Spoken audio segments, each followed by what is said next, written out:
Bizkaiko Foru Aldundian helburua argi dekogu.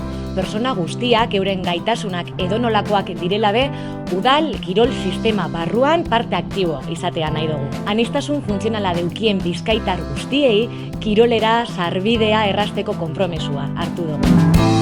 Horretarako, udalerriak diagnostiko bat egingo dau.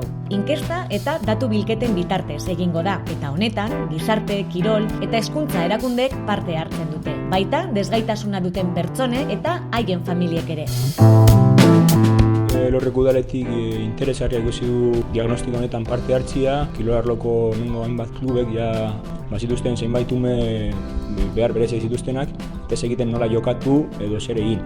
Eta guk zalantza hori trasladatu genion udaleko beste sail batzuetara, eta ikusi genuen beste sailetan ere antzeko gertatzen dela, eta orduan interesgarria izan zitekeela Elorreko udalerri osoan ikerketa bat egitea, ikustea zein den benetako egoera herrikoa, eta horrekin lan egiten. Ustiatutako datuak jasotzen dituen txosten bat entregatzen da. Prozesuan antzemandako beharrei erantzuten dien ekintza plan batekin. Proiektu hau eskaini zigutenean aukera paregabea ikusi genuen, zen gehiago zehazteko gure egitasmoa eta datu zehatzagoekin ikusteko nondik norakoa joan behar dugun eta bebai gure burua aztertzeko ze posizioan gauzen eta zeintzu direzen hobetzeke deko guzena. Horregatik, Bizkaiko udalerri guztiak ekimen honegaz bat egitera gonbidatzen dugu. Elorrio eta Leioak adibidez aurrera pauso handiak eman direz arlo honetan. Leioatik proiektu hau transversala egin dugu, hezkuntza, gizarte saila eta kirolak. Eskatutako informazioa guztia helarazten saiatu gara eta arlo horretatik oso pozik amaitu dugu egindako lanarekin.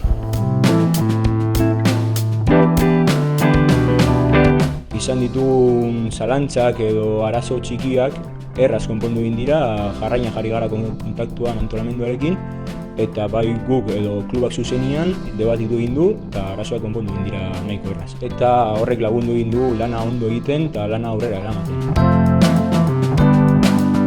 Lortu duguna izan da gure lana hobeto balatzea eta jakitea ze postutan gauzen eta zertan hobetu behar dugun. Eta horregatik pozik gaude eta nik uste egin dugun proiektu honetan egin den lana oso aprobetxagarria izango dela etorkizunari begira. Ikusi dugu oraindik jendea dekogu gure laguntza behar dagoena eta gure kirol eskaintza egokitu behar dugula haiei eta haien bete beharrak, haien beharrak batez be asetzeko.